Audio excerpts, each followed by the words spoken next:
Greetings, nerds. This is CNN Nerd. I'm your host, Sarah Belmont, and with me, as always, is our Mr. Producer, Will Polk. How are you doing tonight, Will? Doing very well, Sarah. Happy to be back with you this evening.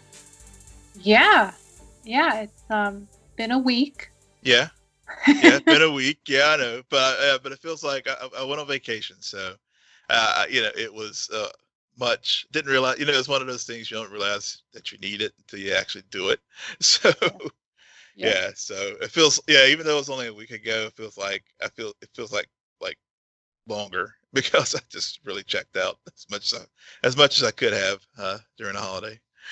Oh, it was definitely a quick week for me. So I'm experiencing the exact opposite, where I'm thinking to myself, we were just here. We were talking about the penultimate episodes, and now Yeah. we're here and about to talk about finales of Doom Patrol and Stargirl. So, but first, I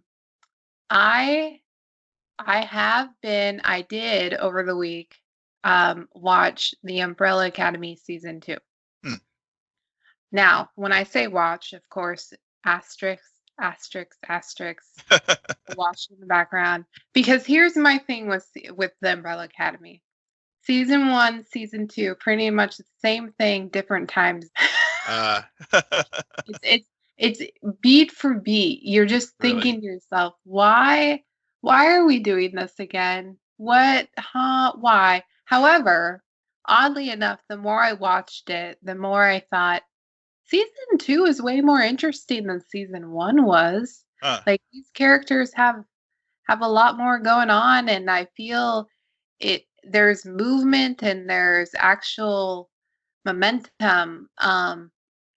And I really liked the last 5 minutes of the finale. Okay. Okay. I have not watched it. I did watch season one I guess it was a year ago whenever we first Right. yeah, and so and when I saw your tweet I kind of chuckled because I know you were whenever we were doing the PopCon a few weeks ago, I joked, I was like, yeah, there's several things coming up, and one of those is the Umbrella Academy. You're kind of like, yeah. Oh yeah, you're kind of like, man.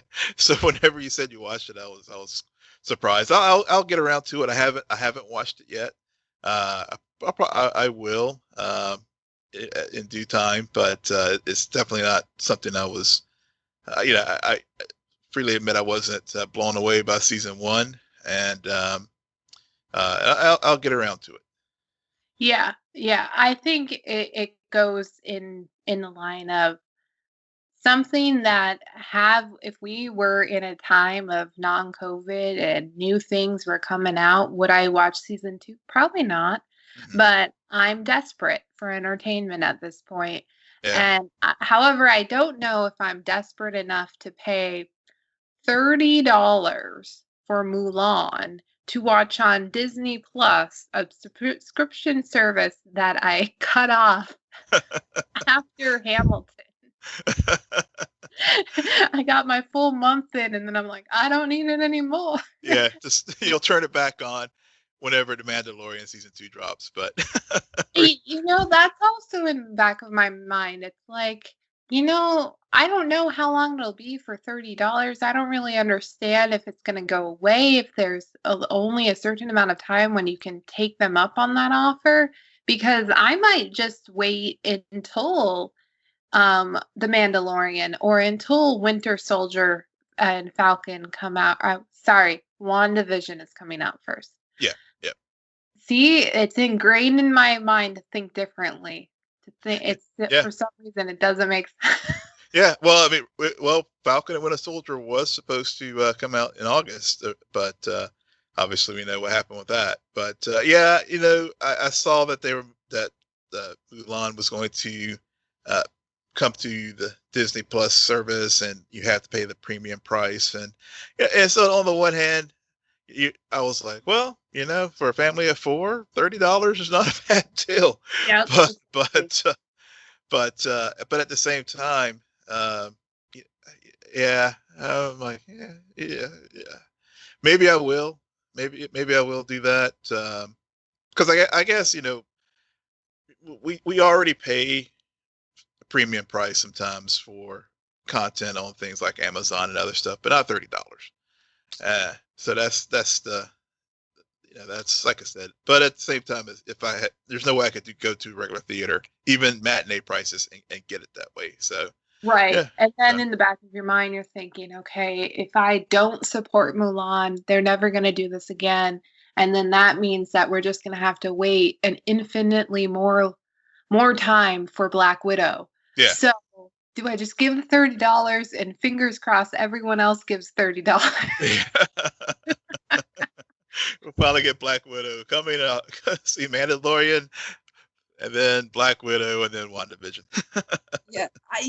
And so here's the thing. It's a very different conversation between, do I pay $30 for Milan or do I pay $30 for Black Widow? Mhm.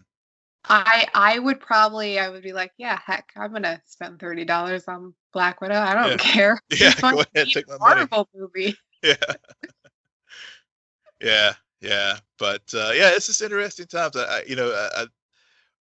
Whenever I saw this news, and I know Disney, they keep, just when you think they are going to route it out, like that, they do this, and I think it's a definite test case for this new model as for certain feature films in this new environment. So it would not surprise me at this point if they say, yeah, we'll do a limited release of Black Widow for a couple weeks on this platform until they could re-release it in the multiplex.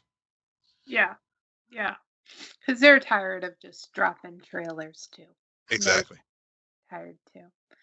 All right. So we got 2 finales to cover. Do you want to talk Stargirl first? Yeah, let's talk Stargirl first. Stargirl's the easier one to talk about because it's about half of the episode, fight, fight, fight.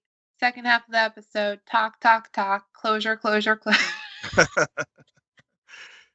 And done.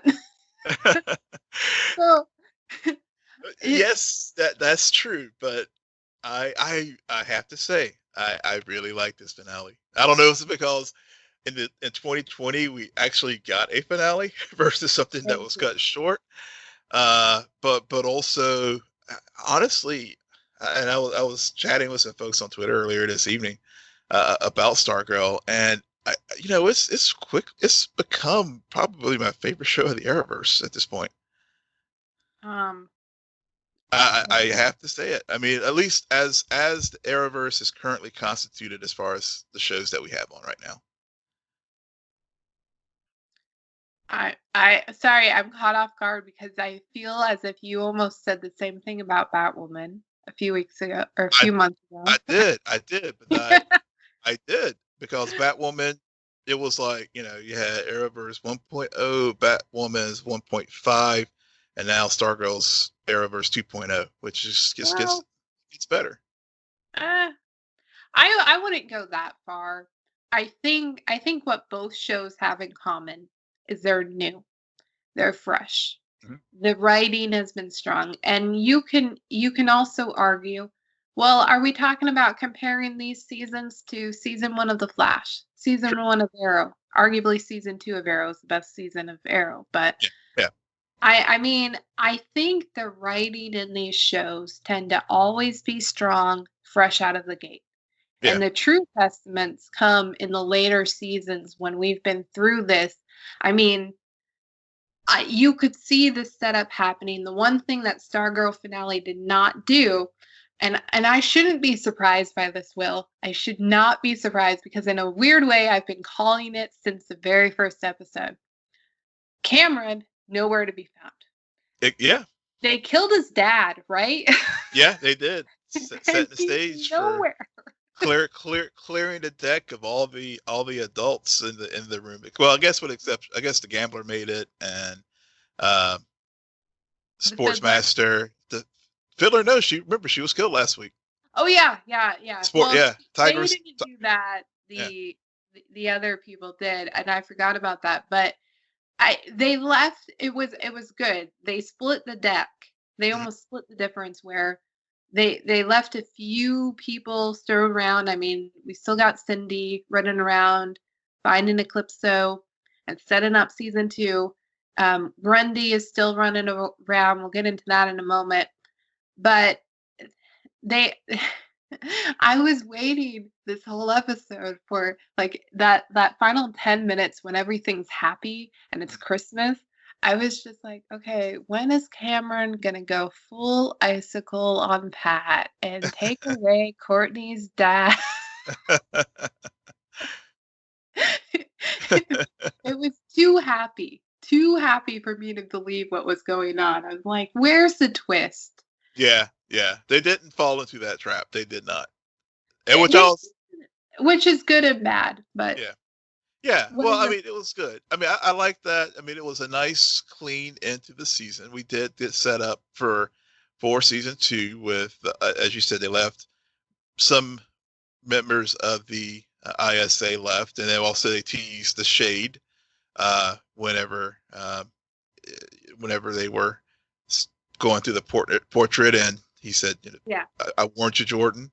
Mm-hmm. And so you know, so they did do a good job of setting things up for season 2, and also clearing the deck of some of the adults. And to, like, as to your point, I mean, we did at the very beginning of this episode. I like I always like these episodes where they have like the clock, and we have 3 minutes later when the episode starts, and they're out on the field, and the big, the band is, the fiddler's son is just assaulted one of his bandmates because he called him Tuba Turd, and and so we start to see he took what his mother said to heart, and so we are starting to see the beginnings of the next generation for season 2 and beyond, as they clear the deck of the adults. And but haven't we been seeing that this whole season? yeah, but we have, but I think with doing things like that, like for example, setting up the next fiddler, or setting up Cameron, as you rightly noted. I mean, he's nowhere to be found, so of course he's going to swear vengeance on Pat and everyone for killing his father. So, so I think they were using these moments to, again, set up the next season, but also bring some closure to some of the story points from this one. Yeah, I think overall it was a pretty well constructed finale. Because and you already called it out, it is a finale episode. A lot of what we're seeing in some of these shows we're watching is like, oh, this clearly wasn't how they wanted to end the season, but they had to because of COVID, so they couldn't finish the story that they tried to tell. And you don't get that. You get full closure and just enough loose ends to where, no, this story is only just beginning. There's still more to tell, still more to do. And something I really liked was Yolanda and Rick. Mm-hmm. Because as much as they do not let Cameron see the light of day, they are able to pull in or over the course of a season, sprinkle in just enough Yolanda and Rick to make them even have a purpose beyond just being a part of the team in this finale. And there's a moment in the tunnels where they're talking, and they're talking about the idea of revenge and versus justice and murdering the ISA for what they did.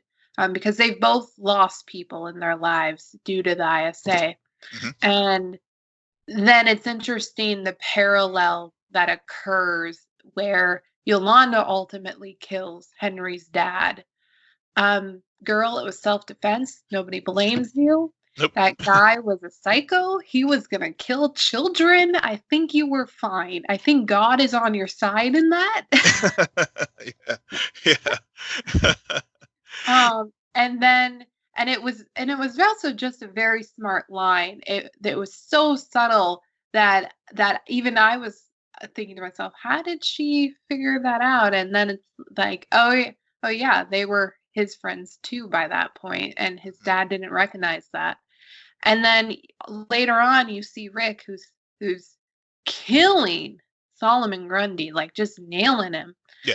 And then he has a change of heart. And it was a confusing, as much as I liked it because of that contrast with Yolanda, it was also odd to me because don't really understand Solomon anymore. Did he stop fighting back? He did. He was beat down. I mean, basically, so Grundy was like an animal, and who had just gotten his ass handed to him, and because of that, he was cowering, and he saw that conflict with Rick, basically in that moment of like, I could. I think you said it perfectly with Yolanda's actions versus Rick's actions, Mm-hmm. because Yolanda, clearly in her case, was self-defense. I mean, because Brainwave was definitely coming there to kill her, and you're right. I mean, she picked up whenever he said uh, that line about the friends. I mean, that made it clear he was going to kill her, and so she had to defend herself. If Rick had followed through with Grundy, he would have been a murderer at that point, Right. because Grundy, it wouldn't have been vengeance; it would have been straight up murder, because Grundy was subdued at that point, and in a weakened state, and basically Rick showed him mercy, and Right.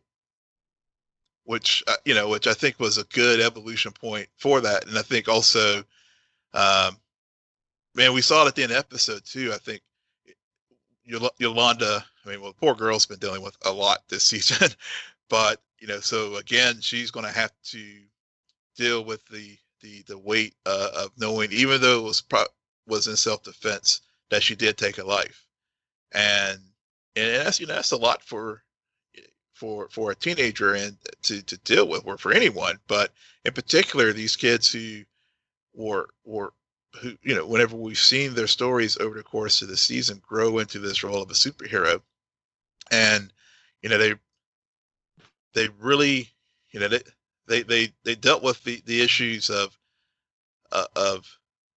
where does the superhero cross that line, here in the final episode, and again, that's a good springboard for things to moving forward in the series, and that, if hopefully if the writing holds up as well as it has in the second season as it did in the first, they'll explore that some more.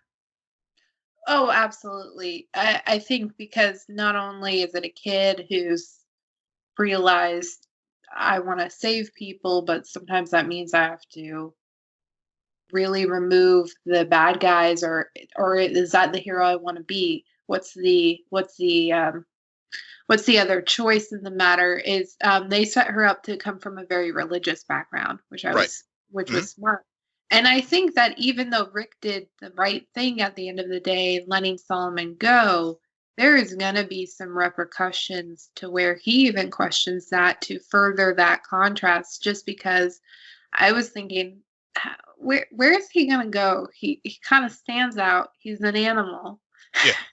And so season 2, I'm going to call Grundy's Hour, because Grundy and him are going to become best friends. He's going to die, and we're going to have a whole episode about training Grundy. It's going to be a big thing. Grundy's in love. I don't know. I'm still working on the fan fiction, but still, I think they could be buds. Yeah, they'll be buds.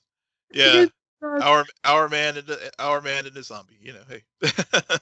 Yeah. I mean, it is interesting how at the beginning of the season we see ISA just knock down the JSA like flies, just bang bang bang bang. And they thought they were going to do it again. Turns out, for whatever reason, the odds were in this team's favor, and they got the upper hand. And I think that has a lot to do with they were actually working together as a team. Yeah. And Jordan, he ends up actually taking Barbara, and man, the makeup they did on his face. He Yeah. really did look like he hasn't slept in 5 years. Yeah. He was worn, beaten down, and then he has his big mustache twirling speech about how he's gonna save the world and why he's doing what he's doing and why he's right. And I just, they had to kill him. I Hmm. get it. But that actor, come on, he's so good in that Yeah. role. Yeah. He Neil Jackson, I think. Yeah. He definitely was very, very good in that role. And and what it was you're right, it was the mustache twirling speech and stuff, but it was, one of the things I liked, I think I had referenced this earlier in the season, is that the characters on this show, we were definitely better developed than your villain of the week that we would see in so many procedural drop, yeah, or shows, or superhero shows. And Jordan, I was almost hoping that he would somehow make it out of it, just so that we could just continue his villainy, because he was a very compelling villain, and especially when um, the whole development of New America, and what it meant, even at the expense of killing 25 million people. I mean, it just, he sold icicles, I guess, feeling he's so morally right about what he was doing, even though it was, clearly uh, was going to end up causing the deaths of many, many folks. Yeah, they made the smart choice to justify the actions, which again goes back to what we're talking about with Yolanda. Even if we kill these people, it's still a sacrifice to save infinitely more lives. Hmm. So the villains in these stories are often willing to do that, make those sacrifice, that is immorally wrong. No matter your reasons, no matter your justification. And also, dude, you're just brainwashing people. When has that ever been a hero thing to do? I don't understand this. I get it. I get it. We're all a bit like, even last week when they were reading the notes and they're like, "Are we really on the good side?" And well, just think about the fact that you're brainwashing people. Hmm. You're removing freedom to believe in things. I mean, and of course, I understand there's right and wrong and all of that, but there's something about it that just twisting the soul. And I think that, and I also think, um another hats off, I guess, all of the villains across the board, to what you were saying, they didn't fall into that. Not only did they not fall into that villain of the week category, but they built a world, Hmm. and they all fed off of each other. You understood it. And so I think part of the reason why they couldn't give Cameron more screen time is because they had to develop both teams. They really had to show us why the ISA were the people who they were, and Yeah. how they got there, and how that reflects off of the new JSA. Yeah, yeah, I think you're right about that. The way they utilize the ISA, and fully develop them, but also I think, even with the supporting characters, so even though we joke about Cameron, um, he did serve the plot purpose of helping to integrate, sort of serve as a bridge between Courtney's families, beyond, um, Cindy and Jordan working together, and some of those other things. So I think that was, so, But not even, really. yeah. Well, I mean, Not I mean, really. not well. I think, uh, I think it could have. See, if they really, you would have sold me had there been a single line Yeah. that Courtney said to Jordan where, what about your son? She Okay. never asked about it. And that just irritates me. I'm like, Yeah. Yeah. That's true. oh, Yeah, that's what? true. I get it. All you see is Icicle right now, but it's Jordan. Yeah. Jordan is Cameron's father. You're defending your mother, and it's so weird that there wasn't anything. And even at the end when everyone's all happy, I was thinking she was going to get a text message. There was nothing. She had no sympathy. Yeah. Well, I guess that. Yeah. No sympathy, and well, and that will possibly, as I said, lead to Cameron coming back in season 2 and joining up with the new ISA and getting vengeance for his father. Maybe. I mean, that's the predictable route. I mean, if they decide to go there, uh, I don't know. I don't know how much we can count on them actually utilizing Cameron anymore. yeah.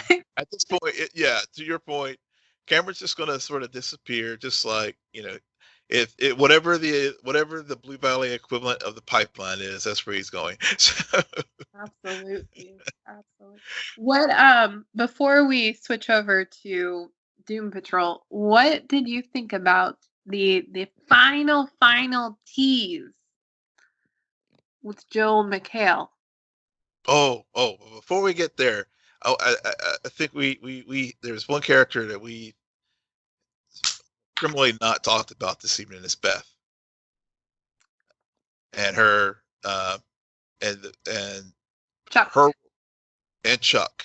Yeah, because they to me were like the true heroes of the story, and basically distracting the gambler and hacking back into the system, taking all his assets. I loved how she was like, Beth was like, hey, I'm going, Right. let's find the charity of to send all this money to, and she like picked the American Red Cross and some other, and just seeing this account strain, and really was the catalyst to help the rest of the team be um, able to succeed when they went into the ISA headquarters, and also figuring out the dampening fills and those kind of things. And so, Beth and Chuck, one of the things that really did bother me as far as some of the loose ends from the finale was what's going to happen with Dr. Midnight, and because I figured when they went 6 weeks later, I was expecting they were able to Pat was able to figure out a way to fix the glasses, the goggles, and also thinking back to the pilot, or sorry, the second episode, whenever Courtney got all this equipment out of the JSA's headquarters, the pen, there's that pen is still sitting in her Yeah. her her room, and I was like, well, maybe that's how they'll like fix the goggles, or there's something there that's like a backup for Chuck or something. But I really think that everybody, what I liked about the finale was everyone had a moment to shine, and I really I really enjoyed Beth and Chuck over the course of the season 2, and I do hope that they figure out a way to get Dr. Midnight fixed. Yeah, and it's not just that they all had a moment to shine, but they all had some kind of consequence or something that, okay, this battle's over, but there's still more to get done. I mean, Yolanda dealing with her consequence of the killing of Brainwave, and then Beth and everything, her being on this team is all because of these goggles that now don't work, and more importantly, she lost her best friend. Yeah. And I guess why it doesn't stand out for me is because I know they're gonna find a way to fix the goggles. Yeah, they'll find a I way. know it's gonna happen. Yeah. But I do agree with you that it was her quick thinking that really allowed them to do everything else, really allowed them to get out from underneath the ISA. Yeah. Because they were initially really backed into the corner, and then it was that maneuvering and that quick thinking that led them to not being. And Chuck even says it. That's a great idea, Beth, Yeah. because it was her idea, and I think she's going to go through similarly what Courtney did with confidence, and that's where we're going to find Beth in season 2. Yeah. Yeah. Yeah. Definitely. But that ending. So, They played Sylvester. the dad cards too early, and now we got another justice person or Yeah. Starman. Starman returns, and this one definitely threw me for a loop. But when I first saw the scene, I honestly thought it was we went back to Sam Curtis, and we were seeing him selling the lockets and buying the house or something like that. And maybe that was going to be a springboard into something. So whenever we see that as Sylvester Pimbleton, and shows up at the door, I was like, I was legit. They legit got me on that one. I was like, okay, cool. Okay, cool. Here's why. I watched Umbrella Academy season 2, and their tea's infinitely better. Well, I'm sure. Well, But no, I just worry because I always worry when they do this. I don't want them to lower the stakes. They did a very good job this season, killing some kids at the beginning of the season to raise stakes. Never letting the heroes win until the very end to raise stakes. And so now we have Sylvester back. right. And so there's going to be and I just it was so personal for Pat. And there's even that moment where Justin says he would be proud of you. Mm-hmm. And so maybe that's what they're gonna do. They're gonna really flesh out this whole relationship. I don't know if it's a brother relationship or if it's more Sylvester is almost like a father to him. I don't know. Yeah. Which would be weird because I'm pretty sure Luke Wilson is older. I don't know, but still weird. Um, I don't want them to jump the shark, and it kind of does lower stakes when you kill somebody at the beginning of the season only for them to knock on a door at the end of it. Like, what the heck? Yeah. Yeah. I mean, and of course, there's any number of like thoughts I had, where it could be a shapeshifter. It could be. I mean, it could very well be that he it was some kind of reincarnation or resurrection of You're really Starman. not selling me on that. I know. I'm not trying to sell you. I'm just trying to I'm just sort of spitballing what it could be. But to your point that it would lower the stakes if it is just a true resurrection, and that uh, whenever we thought Starman was killed at the beginning, he somehow he somehow came back. So again, so yes, it didn't see that one coming, but I do share your concerns about lowering the stakes and cheapening what really good setup they had from the very beginning of the show.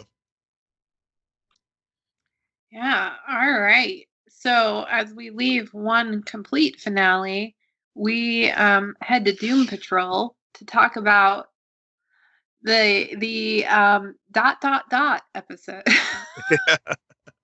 So the one thing I will say is that we were both right last week in a way because we were talking a lot about Dorothy and this who is she? Who is she, the Candlemaker? Is this a curse? What is this? What does this mean? Why does she suddenly get her period? And it's all about her becoming an adult.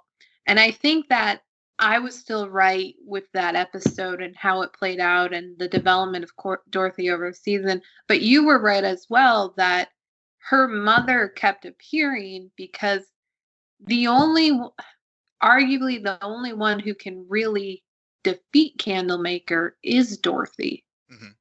And so I think that her not growing up did help release him as no longer being kept confined to her imagination. But she also now is old enough, quote unquote, to actually face off to him, whatever that looks like and means. Yeah.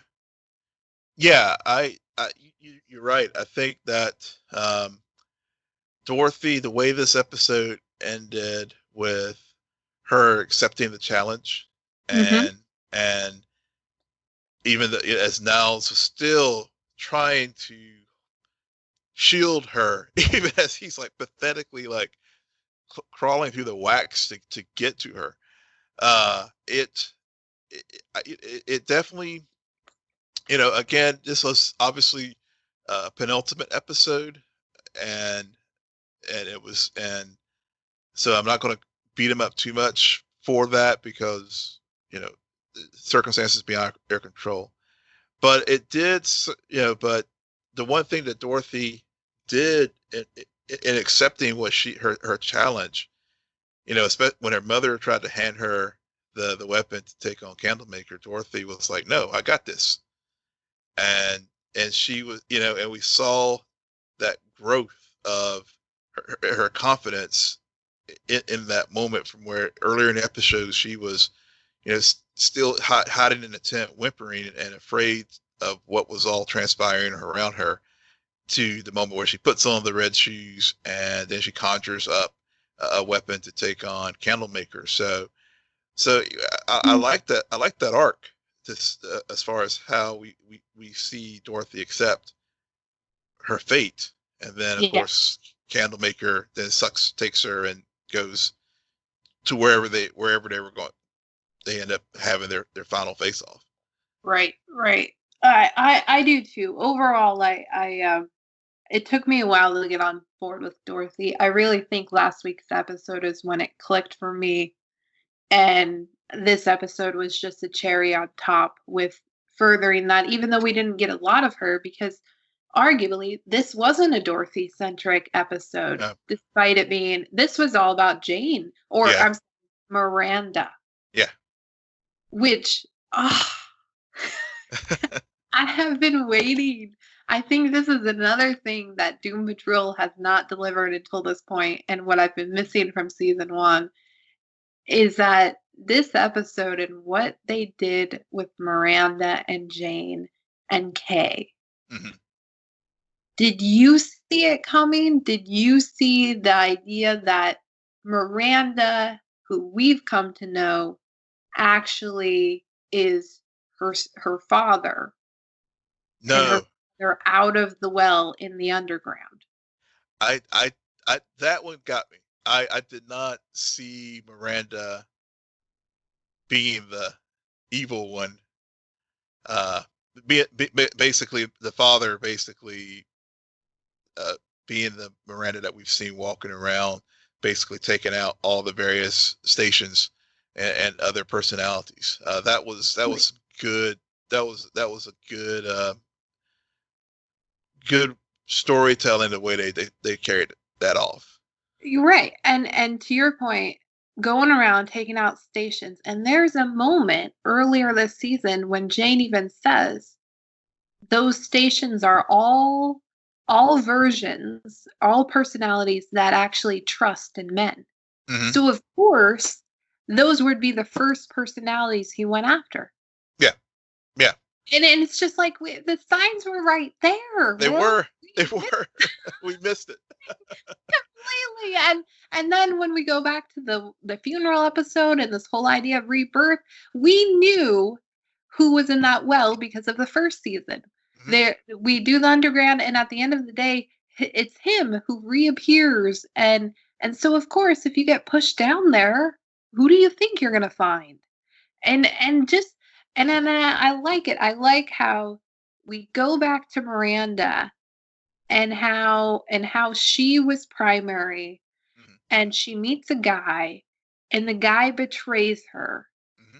and but in a way that she realizes she does not know what Kay wants because she fell into a very similar trap, and she can't, she made the not make the same mistakes, but fell into a trap again, Yeah. and caused harm to them.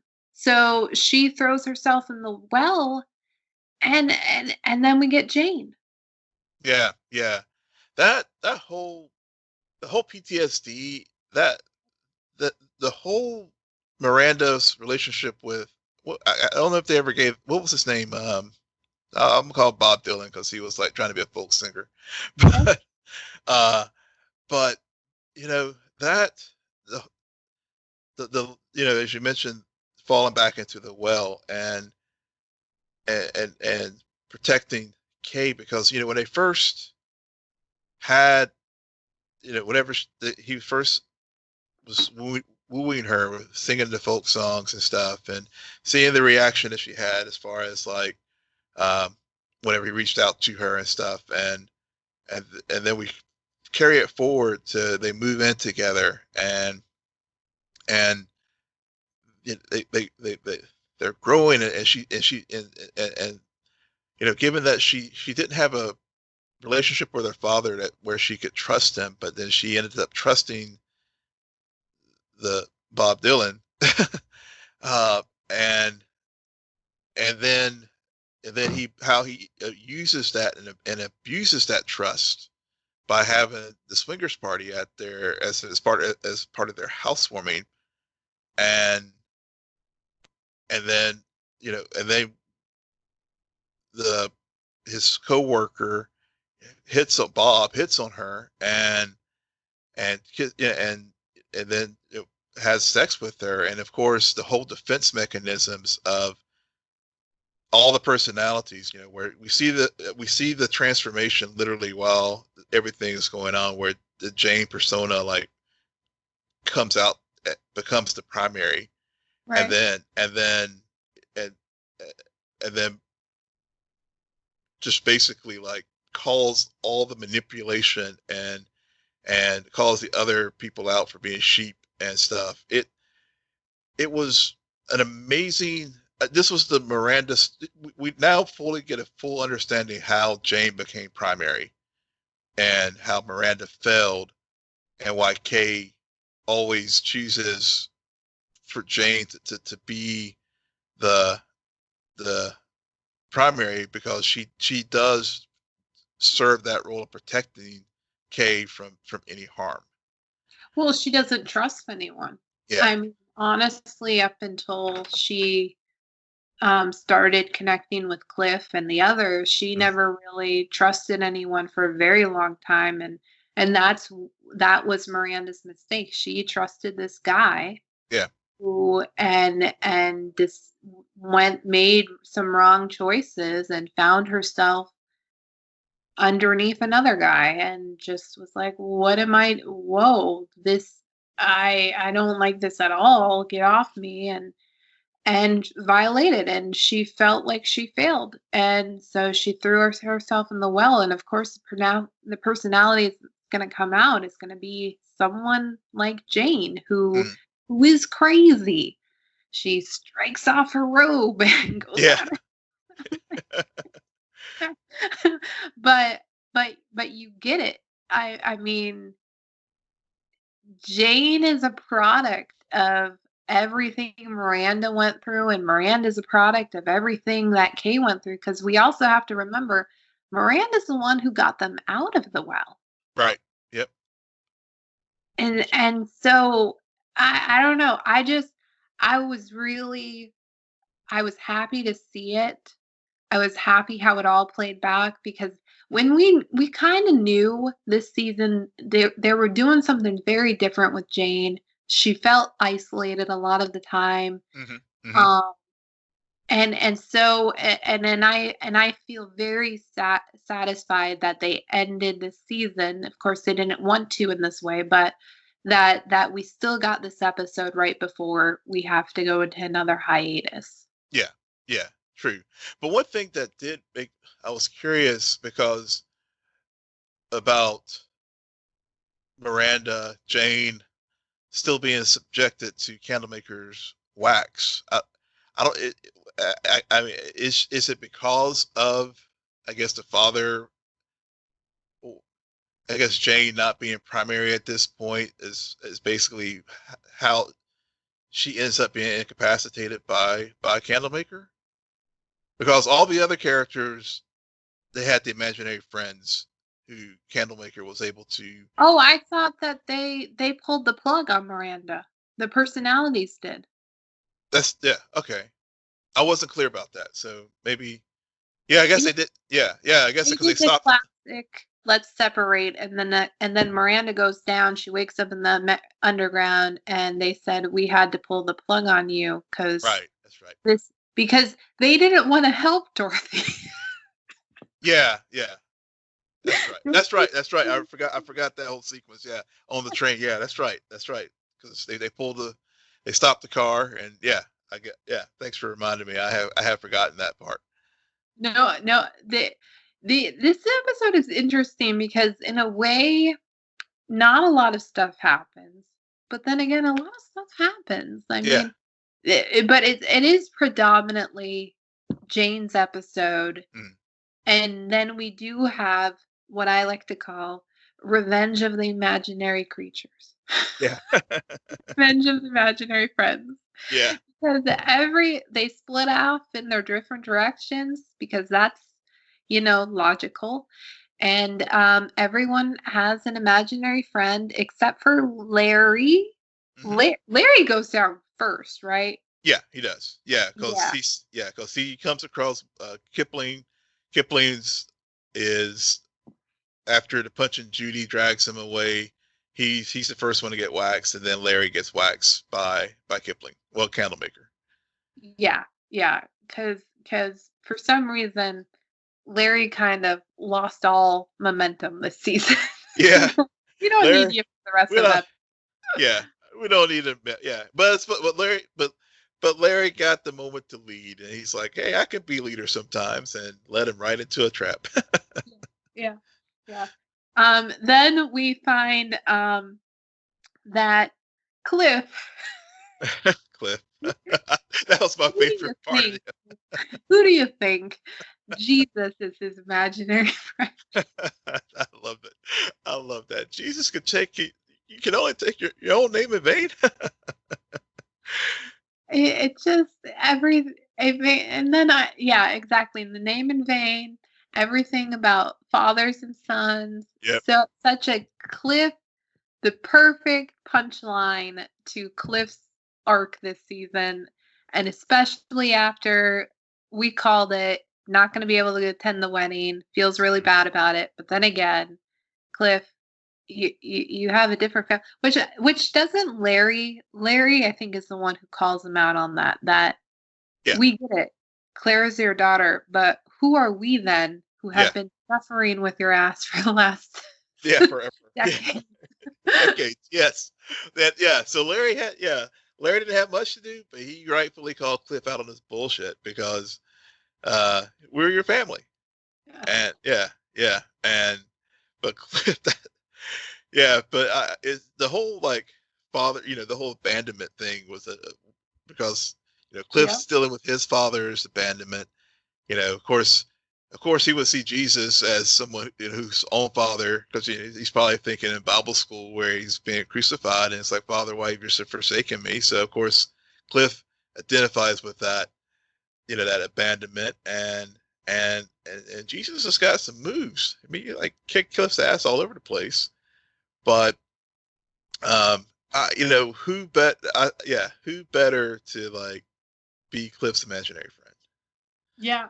Just like how Vic's imaginary friend was also perfect for his Yep. storyline this season. because it was Dr. Cowboy, Yep. aka his dad, dressed up as Dr. Cowboy. Cowboy.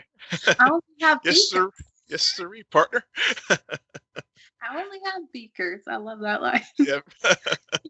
But it just it was.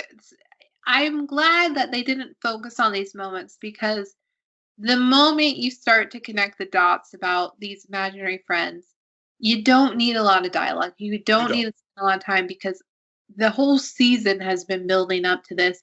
Yep. When Vic realizes his imaginary friend is he created just to affirm his beliefs, that is Vic in a nutshell since Totally. first episode this season, where Vic needs somebody who's going to challenge him, contradict him, and make him see things differently, Mm-hmm. because he's been spending his whole life surrounded by people and imaginary people telling him only what he wants to hear. Yep. And Yep. that's no way to live. So I really like that turn. And I love that. At first I was like, why Dr. Cowboy? But we got there. We got there Yep. eventually. We did. We did. Just like we got there with Rita, whose imaginary friend is basically a paper doll of her mom. I don't really know how to describe this one. Yeah. So it has. So I guess she apparently made. She took a magazine photo with her mom and clipped the eyes out, and then she had created this paper doll to basically be as her imaginary friend, and of course they end up having a tap off as far as um and of course we as much as we thought Rita has grown over the course of the season and got past her block with her dealing with issues dealing with their mother. Clearly, she still is in that place, and even earlier in the episode when she and Vic had the moment where Vic was wallowing to the cure, um, she you know she recognized that she still has some failings because she had the opportunity to stop Ronnie whenever in the prior episode, and she didn't. And so Right. even though she thinks she's getting there, she still has a lot of hangups related to her mother. And so what better imaginary friend to show that again? And to your point, you know, using economy of words here, you don't need a lot of dialogue Right. because again, it's just reaffirmation of all what we've seen up to this point in the season. Yeah.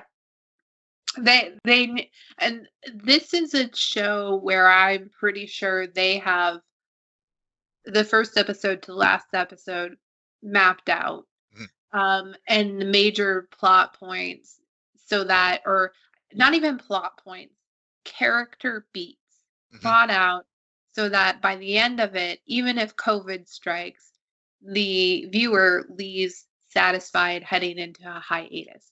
Because as much as, and we've all been there, we've all been on board with TV shows that leave us with the worst cliffhangers, but to go back to the Flash season finale, I had a lot of issues with that finale. Leaving Iris in the mirror, not one of them. Not one of them at all. Dorothy running after Candlemaker, I have no issue with that. Yeah. I mean, because overall, where we ended, even though majority of all of the other cast members are in wax right now, Yeah. it's still it's not a cliffhanger where I'm like, oh my god, what is going to happen next? Because so much was resolved with the characters themselves. Yeah, I agree. Yeah, I think that's what even though I did miss Mr. Nobody and season 2 was not as strong as season 1. I think, but I mean, it was still a very strong season. I mean, better than most stuff that's out there. No, you're right. But but I do going into hopefully a third season. Can't see why it won't be, even though uh, did see some news about DC Universe and DC Comics today that's not boding well for the app. But um, but yeah, you're right. I do feel like I went through this journey and with these characters, and I'm good. I'm okay with how things ended, even with the COVID shortened season. Yeah, yeah. This was a slow burn of a season, and that was more frustrating than the actual finale for me. I think the last few episodes, and surprisingly, I don't know if you saw this connection, because last week we were talking, I was like, it all goes back to that damn sex episode. Yep. This episode features a lot of sex too. Yeah. Yeah. Trigger warning though for that for the swingers party though, as far as the pizza. But and I it do you, hmm, I think now that this season is over, I like it a lot more because it was such a slow burn. Mm. And I don't know if that would have been different had COVID not happened and we would have gotten the full story. But I'm also really, I mean, we're talking to somebody who was obsessed with Mr. Robot, and I still haven't seen the series finale. Yeah. Wow. Wow. So that says something about the fact that this was not bad. I'm really happy, and I think that I'm actually envious of people who can watch Doom Patrol season 1 through season 2, Mm-hmm, mm-hmm. because it all connects. Yeah, it does. You're right. You're right. It does connect, and yeah, if for those folks who it's sort of like, since I was like a late comer, you introduced me to Mr. Robot. It was that same kind of thing, and I know that first when we first started potting together, uh, we went back through some of those seasons, and so that's how I felt. I think what you just described. That's how I was with Mr. Robot coming into it and be able to watch seasons 1 and 2. Watch season 1 and then go into 2, uh, fresh from discovering the show. Yeah, yeah. All right. Well, I think that is it for us tonight. Will, why don't you tell our listeners where they can find you? You can find me maybe looking at the ashes of the DC Universe app, given that they had a massive layoff at the company today. At Will M Polk, WILLMPOLK. You can find me on Twitter at SJ Belmont, SJBELMONT. Please follow our crew on Twitter at SNN Nerd. Friend us on Facebook, follow us on Instagram, but most importantly, rate, subscribe, and comment on Apple Podcasts, Spotify, YouTube, Stitcher, or wherever you get your podcasts. Good night, Geek Out. You're welcome.